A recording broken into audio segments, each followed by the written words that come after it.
당신의 가장 지적인 선택 헬시한 초대 진행 박건입니다. 반갑습니다. 네, 자 여름 피부 관리에 대해서 오늘 이야기를 좀 나눠보도록 하겠습니다. 피부에 진심인 남자, 피부에 올인하는 남자, 그리고 피부가 깨끗한 남자. 예, 바로 물광자가 들어간 조광현 원장님 어서 오십시오. 안녕하세요. 네. 반갑습니다. 아이쿠 눈부셔, 아이쿠 눈부셔. 아 역시 물광이시군요 피부가. 감사합니다. 네. 예, 좋습니다. 자 이렇게 피부가 좋은 남자, 타고난 피부를 갖고 있는 조광현 원장님하고 요즘 시즌에 딱 맞는 피부관리법에 대해서 이야기를 좀 나눠보도록 하겠습니다. 요즘 이 계절의 피부관리 어떤 게 중요할까요? 자, 지금 이제 촬영하는 시점이 5월이잖아요. 네. 지금 이제 봄에서 햇빛이 강해지는 맞습니다. 여름철이라고 보면 되는데요. 지금 제일 일단 중요한 건 첫 번째는 자외선이고요. 네. 우리가 차 운전하고 가도 너무 햇빛 강하고 맞아요. 후끈후끈 달아오르잖아요. 예. 자외선이 정말 강한 이게 이제 한 가지 이슈가 되고 그다음에 두 번째는 이제 황사나 미세먼지 이게 또 이슈입니다. 또 이제 봄 여름철이 약간 미세먼지가 강한 시점이거든요. 그래서 이 미세먼지도 좀 중요한 이슈가 됩니다. 우리가 이제 미세먼지 있을 때 마스크를 많이 쓰는데 마스크를 계속 쓰고 있는 게 또 피부에 안 좋다고 하시는 분들도 있어서 사실 그 미세먼지를 차단하는 데는 마스크가 도움이 되는데 네. 근데 우리 피부에는 사실 그 마스크가 별로 안 좋아요. 그러니까요. 이걸 알아야 돼요. 맞아요. 그 피부에 이제 그 마스크가 직접 접촉을 하게 되니까 자극이 되고 그다음에 이 마스크 안에서 우리가 숨을 쉬니까 그 덥고 습한 공기가 맞아. 우리 피부 자극을 하니까 빨개지고요. 점점 뭐 가렵거나 그다음에 뭐 따갑거나 화끈거리거나 이런 것들을 느끼게 됩니다. 그럼 어떻게 해요? 미세먼지를 마스크 쓰지 마요? 그래서 둘 중에 하나 선택을 좀 해야 될 것 같아요. 피부에 자극이 안 되는 마스크를 좀 개발을 해주세요, 원장님. 맞아요. 저도 그 생각을 좀 그렇게 하면 되잖아요. 제가 한번 개발해. 네네네. 바로 돈방석에 앉습니다. 네. 자, 그리고 또 어떤 분들이 피부 좋은 분들이 이제 뭐 연예인이나 이런 분들 뭐 이렇게 질문을 하잖아요. 피부 관리 비법은 뭐예요? 그러면 뭐 저는 세안만 잘해요. 뭐 이런 얘기를 많이 하는데 클렌징이 그렇게 중요한가 봐요. 근데 클렌징이 진짜 중요해요. 이게 클렌징을 말씀드리기 전에 클렌징을 우리가 왜 하는지 정상적인 상태를 먼저 생각을 해보면요. 정상적인 피부 장벽이 있고 그 위에 이제 피지나 뭐 땀이나 각질이나 맞아. 이물질 같은 게 이제 그 피부 위에 쌓여 있단 말이죠. 그러면은 우리가 클렌징을 해서 그 이물질들을 피지, 땀, 먼지, 각질 이런 것들을 이렇게 딱 벗겨내는 거고, 씻겨내는 거죠. 그렇죠. 씻겨내고 그 밑에 정상적인 이제 피부 장벽은 정상적으로 건강하게 잘 유지를 해야 되는 거죠. 네네네. 근데 문제는 이제 부족하게 클렌징을 하게 되면 그것들이 이제 모공을 막거나 그래서 여드름이 잘 생길 수가 있겠죠. 그 여드름이나 트러블 이런 것들이 잘 생길 수가 있고, 그 다음에 이제 클렌징을 너무 과하게 하게 되면 정상적인 피부 장벽이 자꾸 손상이 되니까 그러면 이제 장벽 기능이 약해지고 피부에서 수분을 자꾸 뺏기게 되고 그렇게 되면 피부가 점점 붉어지고 트러블도 생기고 그다음에 화끈거리고 가렵고 당기고 이런 피부에 염증들이 많이 생기게 됩니다. 그러니까 이게 덜 닦아도 안 좋고 맞아요. 너무 이렇게 얼굴을 막 그냥 팍팍 문질러도 안 좋은 거네요. 맞습니다. 너무 자극을 주면 안 되겠구나. 맞아요. 과해도 안 좋고 모자라도 안 좋고. 그리고 이제 특히 이제 선크림 같은 거는 화장이 아니라고 생각해가지고 그걸 제대로 세안 안 하고 그냥 주무시는 분들도 있어요. 맞아요. 그럼 어떻게 될까요? 정말 안 좋은 습관. 자외선 차단제라고 하죠. 맞아요. 자외선 차단제, 선크림. 그러니까 아까 클렌징을 모자라게 하면 모공을 막고 여드름, 트러블 이런 게 생긴다고 말씀드렸는데 클렌징을 그냥 안 한 거잖아요. 안 한 거네요. 그러니까 그냥 모공을 엄청 막겠죠. 그러니까 여드름도 잘 생길 것이며 그다음에 그게 이제 모공 말고 그냥 모공이 없는 피부에도 막 다 달라붙을 테니까 각질 위에 막 그것들이 덕질 이제 막 붙겠죠. 그러니까 이제 피부를 볼 때 이제 피부가 안 좋게 보이게 되고 그 다음에 각질이 정상적으로 잘 떨어져 나가야 되는데 그것들을 이제 방해하게 되니까 피부결을 좀 안 좋게 만들겠죠. 클렌징이 정말 중요한 거다라는 걸 얘기해 주셨고 우리 저기 정 PD님은 클렌징을 안 한 거죠 지금? 이제 거의 안 했다고 보면 되는 거예요. 노코멘트 하겠습니다. 알겠습니다. 네. 자, 그러면 자외선에 대해서 이야기를 나누도록 하겠습니다. 자, 그러면은 우리가 자외선 차단제까지 바르면서 그렇게 막으려고 하는 이 자외선, 이 자외선이 왜 우리 피부에 이렇게 안 좋다고 하는 거예요? 굉장히 안 좋은데 네. 이 자외선이 우리 피부로 오게 되면요. 피부를 구성하는 세포 안에 그 DNA라는 거 있잖아요. 네. 근데 자외선이 그 DNA를 공격하면 DNA가 막 변성이 돼요. 아하. 그것들이 이제 쌓이게 되면 나중에 이제 피부 암도 많이 생기고 이런 문제들이 생기거든요. 네네네. 그거는 이제 먼 미래에 그런 일들도 생길 수 있다. 그리고 일단 당장은 자외선이 강하게 오면 빨개지고 따갑고 막 화끈거리고 짓물나고 네. 화상을 입게 되죠. 네. 사실 우리 PD님이 이제 세안을 안 했냐 했지만 보시면 이제 얼굴이 좀 빨가시거든요. 그러니까 어떻게 보면 자외선 노출이 좀 많으셨던 게 아닌가. 술톤이라고 하잖아요. 그거예요. 빨개졌다가 맞아요. 이렇게 어두워지는 그런 톤이 되는 거예요. 저분은 야외 활동을 아예 안 하시고 술 때문에 그런 거예요. 술 때문에. 맞아요. 술도 네네. 그렇습니다. 아시겠죠? 아니 그러면은 저 여기서 또 궁금한 거 어디서 들은 얘기인데 우리가 이제 햇볕 노출되는 것만 선크림을 바를 게 아니고 이런 일반 실내 등도 피부에 안 좋을 수 있어서 실내에서도 발라야 된다 이렇게 주장하는 분들이 있어요. 저는 개인적으로 그게 이제 실내 사실 지금 상황은 이제 좀 촬영 그 환경이니까 좀 조명을 강하게 킨 거잖아요. 그럴 때는 발라야 돼요? 그러니까 이럴 때는 약간 이야기가 달라질 수 있는데 저희가 이제 일상생활하는 정도의 조명은 저는 굳이 그럴 때 선크림을 바르는 게 좀 과하지 않나. 그러니까. 선크림도 생각해보면 그거를 바름으로써 얻는 이제 이득이 있고 바름으로써 얻는 해가 있는데 이제 바름으로써 얻는 이득은 이제 빛을 가리니까 빛으로 인한 그 해를 막을 수 있다는 게 이제 선크림의 이득이고요. 그렇죠. 선크림으로 인해서 얻는 해는 아무래도 그 선크림 속에 들어있는 그 자외선 차단 성분들이 뭐 여드름을 유발한다거나 특히 이제 뭐 이따 나중에 다루겠지만 유기자차 성분을 그게 이제 뭐 자극이 된다거나 또 우리 피부 속에 흡수가 돼서 혈중에서 그게 검출이 되고 소변에서 검출이 되고 뭐 모유에서 검출이 되고 태반에서 검출이 되거든요. 네네네. 유기자차 성분들은 그런 것들이 이제 인체 건강에 악영향을 미칠 수가 있기 때문에 자외선 차단제를 굳이 안 바르는데 바름으로써 얻는 해도 있을 수 있으니까 저는 굳이 그냥 평범한 사람들이 일상생활을 할 때 실내 조명 환경에서는 안 발라도 되지 않나, 안 발라도 된다. 이렇게 생각을 하고 있고요. 네. 물론 이게 세기가 세지면 또 이야기가 달라지죠. 알겠습니다. 자, 이 시중에 이제 뭐 자외선 차단제, 일명 이제 선크림이라고 불리는 게 굉장히 많단 말이에요. 그렇죠. 어떤 걸 쓰는 게 좋습니까? 말씀드릴게요. 일단은 선크림 어떤 거 쓰는 게 좋냐, 그러면 어떤 게 있는지 말씀드리면 크게 나누면 이제 두 가지. 첫 번째는 자외선 차단을 하는 그 성분이 무기화학 물질로 된 거냐? 그러면 이제 무기자차라고 하고요. 유기화학 물질로 되어 있으면 이제 유기자차라고 해요. 유기자. 그러니까 보통 많은 분들이 발랐을 때 편안하게 발리고 뭐 화장 같은 것도 잘 되고 이제 이런 것들이 보통은 이제 유기자차. 그게 유기고. 근데 이제 발랐을 때 좀 뻑뻑하고 하얗고 이런 것들이 보통은 이제 무기자차 선크림이에요. 그래서 이렇게 크게 두 개로 나누고 그 다음에 이 두 가지를 좀 적당히 섞은 거 그게 이제 혼합자차입니다. 그래서 이제 크게 나누면 이렇게 세 가지로 또 나눌 수가 있습니다. 이제 장단점을 좀 말씀을 드리면 우선은 유기자차는 피부가 민감한 분들은 유기자차를 안 쓰시는 게 좋아요. 그래요?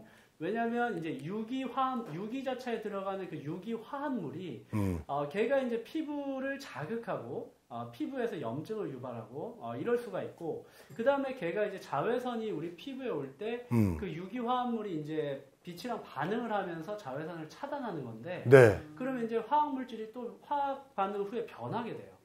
그러면 그 물질이 또 피부에 자극이 될 수가 있거든요.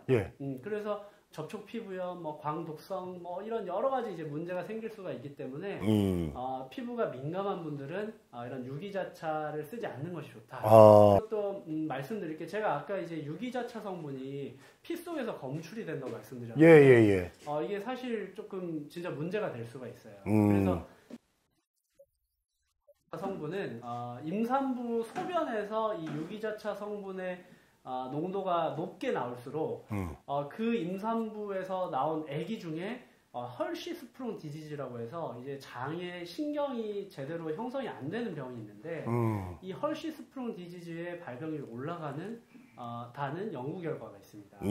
그러니까 이 유기화합물이 실제로 인체에 네. 임산부에서 썼을 때 태아에 안 좋은 영향을 미칠 수가 있기 때문에 그래요. 저는 이제 유기자차는 사실은 별로 권하지 않고 있고요. 그런데 이제 메이크업을 해야 되기 때문에 내가 어쩔 수 없이 유기자차를 써야 된다. 네. 이제 이런 분들은 또 뭐 어쩔 수 없이 상황에 맞게 선택을 하시는 거지만 피부가 민감하거나 또 임산부거나 이렇게 좀 건강을 생각하시는 경우에는 유기자차보다는 무기자차를 선택하시는 것이 좋겠습니다. 그럼 혼합된 거는 두 가지 다 갖고 있다는 얘기잖아요. 그렇습니다. 근데 이제 그러면 혼합된 거는 두 가지가 다 있으니까 좋은 거 아니냐? 그렇죠. 그죠. 이렇게 생각할 수 있는데 사실은 제일 안 좋습니다.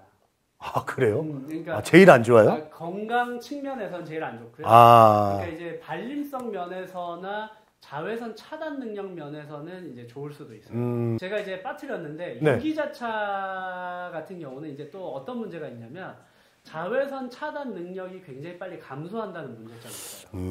그래서 유기자차를 이제 바르고 우리가 그냥 햇빛 속에 나가게 됐을 때 한 2시간 정도가 지나면 거의 자외선 차단 능력의 85%에서 90%를 잃어버리게 됩니다. 그러니까 그게 햇빛과 반응하면서 이제 그 분자가 자외선 차단 기능을 잃어버리는 거죠. 그러니까 이제 2시간마다 더 발라라 이런 말을 이제 하는 그렇죠. 거죠. 또 발라주라고. 맞아요. 계속 발라주라고. 근데 무기자차는 이제 화학 반응을 하면서 뭐 분해되고 이런 게 아니기 때문에 이제 그럴 염려는 없고요. 근데 이제 혼합자차 같은 경우는 이제 어떤 문제가 있냐면 그게 이제 무기자차가 뭐 징크 옥사이드나 티타늄 다이옥사이드라고 하는 어떤 금속으로 이루어진 그 분자인데 걔네가 이제 햇빛이 왔을 때 어떤 광촉매 반응을 하는 게 아닌가 이렇게 알려져 있어요. 그러면 이제 어떤 일이 생기냐? 그 유기자차 화학물이 그 광촉매 반응 때문에 더 빨리빨리 분해가 돼버려요. 네. 그래서 그 자외선 차단 능력이 더 빨리 막 떨어져 버려요. 오히려 그렇구나. 네. 그래서 자외선 차단 능력이 빨리빨리 팍팍팍 떨어지고 그 다음에 이제 건강 측면에서 어떤 안 좋은 게 있냐면 그 이제 제브라피쉬라고 해서 이제 물고기 중에 그 화학물질 독성을 그 평가하는 데 쓰이는 물고기들이 제브라라고 있죠. 네. 근데 그 물고기에 이제 무기자차만 넣어주고 그 독성을 평가하고 또 유기자차만 넣어주고 평가하고 그리고 이제 그 혼합자차를 넣어주고 평가하고 이제 이런 것들을 봤는데 혼합자차를 넣어주고 평가했을 때 가장 뭐 기형이나 뭐 이런 것들이 안 좋게 나온 거예요. 그래서 이제 혼합자차의 독성이 굉장히 이제 크다. 그래서 혼합자차 특히 이제 임산부 같은 경우에는 안 쓰시는 게 좋겠죠. 어쨌든 그 무기화학이 이제 제일 자외선 차단하는 데는 제일 좋고 피부가 예민하지 않은 분들이라면 자기가 또 이제 뭐 야외 활동도 많이 하고 메이크업을 많이 해야 되면은 유기 쪽을 쓰는 게 좋다. 맞습니다. 이렇게 좀 정리를 해볼 수가 있겠네요. 자, 그리고 차단제 바르는 팁에 대해서 이제 알고 싶은데 이제 이게 무조건 뭐 햇볕이 너무 세니까 내 피부는 소중해. 그러면서 무조건 두껍게 많이 바르는 게 좋은지 아니면 10개 두루두루 펴서 바르는 게 나은지 뭐 어떤 게 좋아요? 실질적인 가이드를 좀 이제 말씀을 드리자면 보통은 이제 얼굴을 가릴 때 우리가 100원짜리 동전 정도로 짜서 발라라 그러거든요. 근데 이제 무기자차로 100원짜리 동전 정도의 양을 짜서 바르면 보통은 백탁 현상이 다 느껴지게 됩니다. 그렇죠. 그래서 이제 그것보다는 조금 적은 양을 한번 이렇게 쫙 펴서 바르시고 조금 시간이 지난 후에 또 그것을 좀 레이어링을 해서 나눠서 또 한번 한 겹을 펴서 바르시고 이렇게 하면 조금 백탁이 줄더라고요. 그래요? 그게 이제 좀 현실적인 팁이라고 할 수 있겠습니다. 네. 자, 그러면은 또 이게 궁금하네요. 자외선 차단제만 우리가 이제 잘 발라준다면 과연 피부가 관리가 잘 되고 피부가 좋아질 수 있는지 차단제만 바르면 일단 차단은 다 되는 겁니까? 어때요? 그쵸. 그게 100%라고는 할 수 없나 봐요. 그죠. 100%라고는 할 수가 없고요. 이제 그 SPF라고 해서 한번 좀 들어보셨어요? 써 있더라고요. 맞아요. 차단제 안에 뭐 SPF 플러스 뭐 이렇게 써 있고. 맞아요. 이 SPF 50이면 보통 이제 그 UVB의 한 99%를 차단할 수 있다. 요렇게 이제 알려져 있거든요. 그 SPF를 나오게 하려면 아까 제가 이제 그 얼굴 면적에 100원짜리 동전 정도의 양을 발라야 된다. 이제 이렇게 말씀을 드린 건데 근데 그렇게 바르면 백탁같이 된 백탁 현상이 생긴다고 말씀드렸잖아요. 네. 그러니까 현실적으로 그렇게 아무도 안 바른단 말이죠.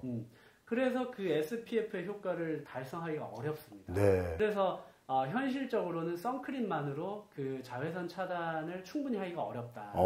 그래서 이제 추가적인 수단을 좀 쓰는 게 좋고, 이제 자외선 차단 관련해서 선크림이 제일 좋은 건 사실은 네. 햇빛인데 안 나가는 게 제일 좋고요.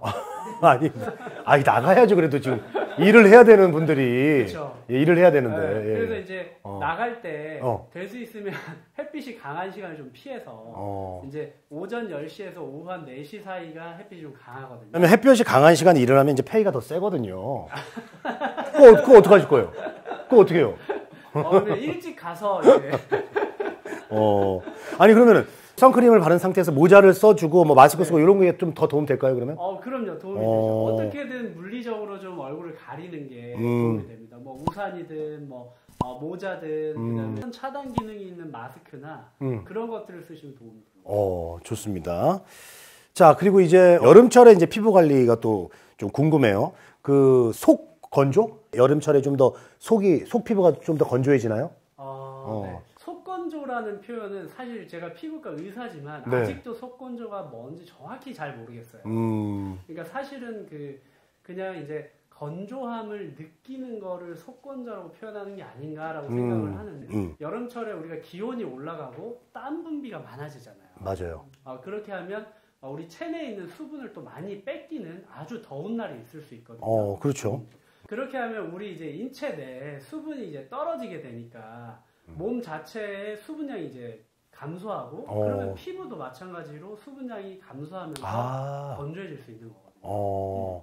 그래서 그게 이제 첫 번째고 그 다음에 이제 두 번째는 여름에 이제 더울 때 에어컨 같은 거 막 빵빵하게 틀고 그러잖아요. 맞아요. 근데 우리가 에어컨 바람이 이렇게 막 빵빵하게 나오면 우리 피부에서 수분을 뺏어가거든요. 그러니까 이제 피부를 건조하게 만드는 거죠.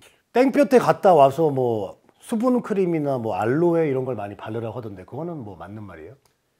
피부가 따가워질 때. 그렇죠. 일단은 수분을 공급해 주는 게 도움이 되니까 수분 크림을 많이 바르는 게 도움이 되죠.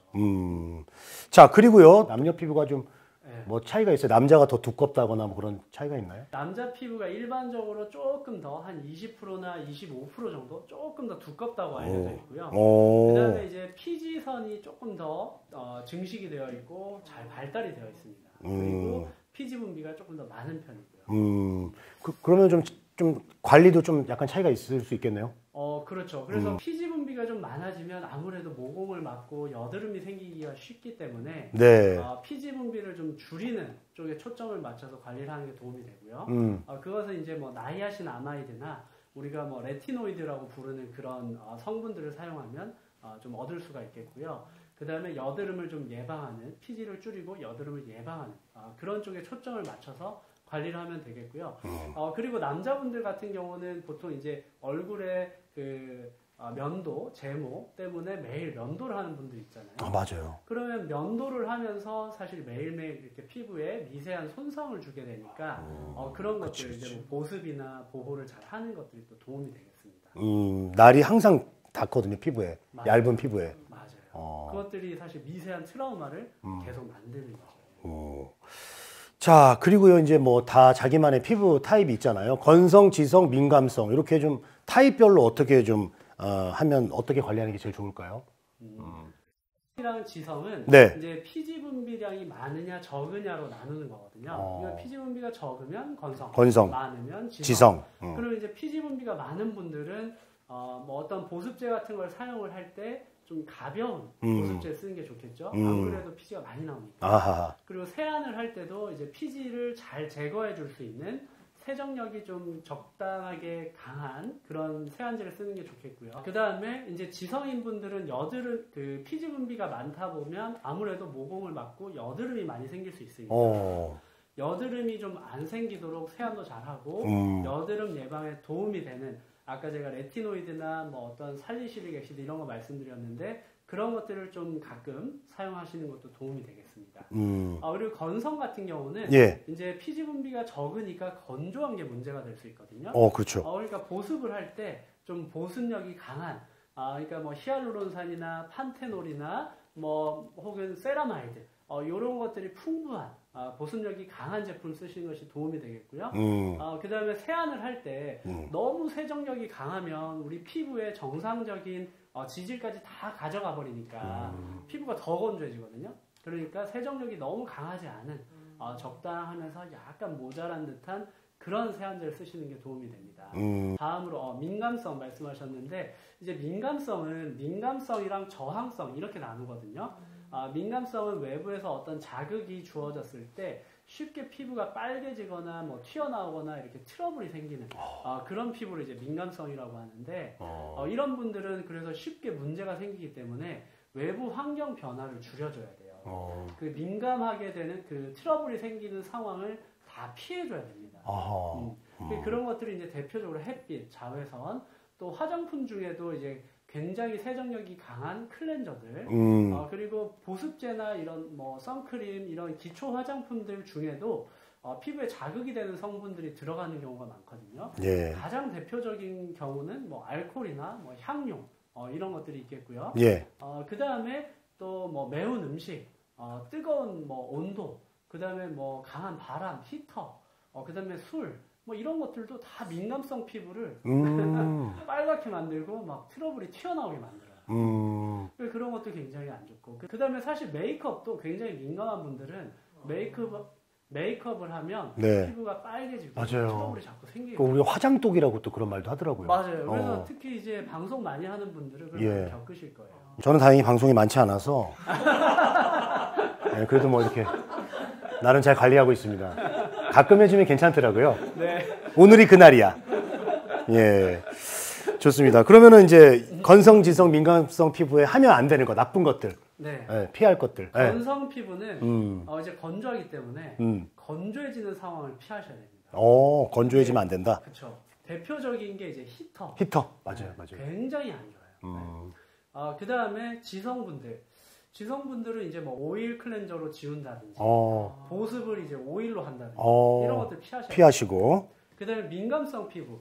민감성. 민감성이 사실 피부 관리를 가장 신경 써야 돼요. 클렌징을 할 때 절대 강한 세안제로 하시면 안 됩니다. 네. 이제 약산성으로 된 거, 그 다음에 보습 잘 하시고, 화장품 고를 때도 이제 성분 다 한번 따져보시고, 문제되는 거 빠진 거 고르시고, 그렇게 하시는 게 좋고요. 그 다음에 뭐, 햇빛 있는데 나가지 마시고, 술 드시지 마시고, 메이크업 하지 마시고. 저 사회활동을 단절시키려고 그러시는 거예요? 사회활동을? 집에서 개인 방송만 하면서 살아야겠네요. 네. 말 나온 김에 그 타입별로 좀 뭐 기초 화장품 좀 추천해 주실 게 있을까요? 건성부터 가면 이제 아까 말씀드린 뭐 세라마이드, 판테놀, 히알루론산 이런 이제 보습에 도움이 된다고 일반적으로 알려진 성분들을 잘 사용하시는 것이 도움이 되고요. 네. 지성 같은 경우는 이제 피지를 줄여야 되니까 살리실릭 액시드와 같은 어떤 필링 효과가 있는 성분들을 가끔 쓰시거나 혹은 레티노이드라고 해서 이제 비타민 A 유도체인데 피지 분비도 좀 줄이고 좁쌀 여드름이나 그 블랙헤드 이런 것들을 좀 줄이는 그런 효과가 있는 기능성 성분이 있습니다. 그래서 이런 레티노이드 성분을 잘 활용하시는 것이 도움이 됩니다. 그리고 민감성 같은 경우는 그러니까 이게 문제야. 그렇죠. 이것은 이제 사실은 민감성은 그러니까 어떤 도움이 되는 성분을 하나 추천해드린다기보다는 문제가 되는 성분들을 사실 다 피해야 돼요. 그러니까요. 그게 어려워요. 근데 도움이 되는 성분을 굳이 추천해드리자면 히알루론산을 좀 추천드리고 싶고. 히알루론이요? 히알루론산. 네. 그 다음에 또 뭐 알란토인이나 이런 진정 효과가 있다고 이제 알려져 있는 성분들을 좀 추천드리겠습니다. 네. 자, 오늘 보니까 우리 조 원장님께서 피부가 굉장히 진짜 좋으세요. 제가 괜히 뭐 인사말로 하는 게 아니라 진짜 피부가 좋으세요. 아우, 감사합니다. 아니, 얼마나 좋은 걸 그렇게 많이 바르세요? 열심히 많이 바르고 있습니다. 그래서 우리 조 원장님 피부 어떻게 관리하는지 피부과 원장님은 과연 어떻게 관리하시고 어떤 걸 쓰시는지 너무 궁금하거든요, 사실. 네. 저는 이제 제가 쓰는 거는 제가 이제 제품 개발에 관여한 제품들을 저는 써요. 아. 그러다 보니까 이미 제품화된 거는 그냥 루틴으로 쓰고, 예. 그 다음에 지금 개발 중인 그 샘플을 늘 사용을 합니다. 아, 그래요? 근데 이제 말씀을 좀 드리자면, 예. 일단 제일 중요한 거 세 가지. 세 가지. 세보자. 요거는 기억하셨으면 좋겠어요. 예, 예. 세보자. 예, 세는 이제 세안. 그리고 보는 보습. 보습. 그리고 자는 자외선 차단. 아, 요 세 가지. 요렇게 세 가지입니다. 이 세 가지가 피부 관리에 아주 중요합니다. 자, 그리고 이제 피부에 좋은 마사지 방법. 우리가 그거 전체 궁금해요. 이게 네. 화장품 바를 때도 뭐 어떤 결대로 하는 무슨 방향 그런 게 있다면서요. 사실 뭐 피부 결대로 바르고 네. 저는 사실 그거는 없어요, 그런 건? 의미가 없다고 생각을 하고. 그러니까 이거 봐. 이제 바를 때 어떻게 바르는 게 좋으냐? 예. 저는 이제 어떻게 바르는지 제 방법을 설명을 해드리면, 네. 일단 보습제를 바를 때 저는 요 손가락이 좀 그런데 요 손가락 하나를 딱 사용을 합니다. 네네네. 그 이유는 제가 일상생활을 할 때 이 손가락을 제일 안 쓰더라고요. 그래서 이제 뭐 우리가 요 손가락이나 뭐 요런 손가락은 좀 많이 쓸 수가 있잖아요. 그러니까 이제 오염이 될 수가 있기 때문에. 또 그러네. 그러니까 가장 오염이 안 되는 손가락을 쓰고, 그 어릴 때 뭐 영화나 TV 무슨 그 남자 화장품 광고 같은 거 보면 막 남자 배우분이 막 촥촥해서 막 해가지고 막. 그 맞아요. 그 진짜 생각해 보시면 뭐 다 날라가고 다 낭비하고 손에 다 묻고 그러는 건데, 그 뭐 보습을 얼굴에 하려고 바르는 거지 손에 하려고 바르는 거 아니잖아요. 그러니까 손바닥으로 하지 마시고 딱 여기로 해서 손에 묻는 걸 최소화하시고, 그다음에 손가락 중에 가장 안 쓰는 깨끗한 손가락을 쓰시고, 그다음에 그 보습제를 여기 덜어서 몰랐네. 이렇게 콕콕콕 좀 분배해서 덜어 놓은 다음에 얘를 이제 고르게 좀 펴서 이제 얼굴 전체에 펴서 한 겹을 딱 덮게 최소한의 조작으로 이제 얼굴을 덮습니다. 최소한의 손가락으로 네. 조금씩 톡톡톡 찍은 다음에 이렇게 딱딱딱 피라고요. 네. 그렇게 하고 그다음에 진짜 또 이건 몰랐다. 맞아요. 이거 잘 모르시더라고요. 저는 그냥 다 여기다 펴갖고 손에다 펴갖고 착착착 발라요 그냥. 맞아요. 이게 사실 좋은 방법이 아니죠. 근데 지금까지 누가 이걸 가르쳐 주는 사람이 없었기 때문에. 아이고, 예. 우리 조광현 원장님이 좋은 방법을 이렇게 또 알려주시네요. 하나 더 추가로 알려드리면. 그 어떤 분들이 이제 흡수대라고 막 이렇게 톡톡톡톡 막 두드리시잖아요. 맞아요. 근데 저는 그게 정말 불필요하다고 생각을 하거든요. 그래요? 네. 그냥 톡톡톡톡 두드리면 괜히 피부 자극만 되지. 그리고 손으로 이렇게 하니까 몰랐어. 손에 있는 오염물질이 괜히 얼굴에 묻을 기회만 주게 되는 거거든요. 그러니까 그냥 이렇게 손가락 하나를 이용해서 펴줘요 그냥? 예. 펴줘. 톡톡하고 펴서 그냥 딱 한 겹 펴서 발라서 덮고 그냥 가만둬라. 우리 어머님이 하신 말이 다 틀렸네. 아니 뭐 뭉친다고 톡톡톡 쳐주래요 계속. 근데 고르게 이제 딱 펴서 바르는 건 중요하죠. 그러니까 근데 자꾸 톡톡톡 치네요 우리 어머니는. 뭐 마지막으로 또 우리 피부 관리에 있어서 이런 것만큼은 꼭 했으면 좋겠다. 우리 습관적으로라도 뭐 그런 거 혹시 마지막으로 해주는 말씀 있으실까요? 전 국민이 보신다고 제가 생각하고 집에 암막 커튼 설치하시는 걸 추천드립니다. 왜냐하면 햇빛이 굉장히 실내로 많이 들어옵니다. 그래서 특히 일 안 하시고 낮에 집에만 계시는 이제 주부분들은 그것 때문에 피부가 굉장히 많이 망가지거든요. 그래서 암막 커튼 치시는 거 추천드리고 싶고, 그 다음에 밖에 나가실 때 선크림 꼭 바르시라고 말씀드리고 싶습니다. 이제는 반지하로 들어가야 되겠네요. 이제 반지하 가격이 오르는 거 아닙니까? 이렇게 돼서? 그건 아니에요? 그건 아니고. 그건 아니거든요. 네. 알겠습니다. 그래도 또 야경은 봐야 되니까. 네. 알겠습니다. 자, 피부 관리하는 방법, 아주 좋은 방법을 또 마지막에 이렇게 팁을 알려주셨습니다. 원장님 오늘 정말 너무 좋은 말씀 해주셔서 감사드리고, 특히 이제 요 선크림이나 이런 거 바르는 방법, 요것도 오늘 정말 꿀팁으로 잘 알려주신 것 같아요. 우리가 요 배운 대로 우리 시청자 여러분들도 한번 잘 하셔가지고 피부 관리 좀 잘 하셨으면 좋겠습니다. 오늘 이렇게 특별히 출연해 주셔가지고 대단히 감사합니다. 네, 감사합니다. 당신이 선택한 가장 지적인 선택, 박권의 헬시한 초대. 오늘 준비한 소식은 여기까지입니다. 함께해 주신 여러분 고맙습니다.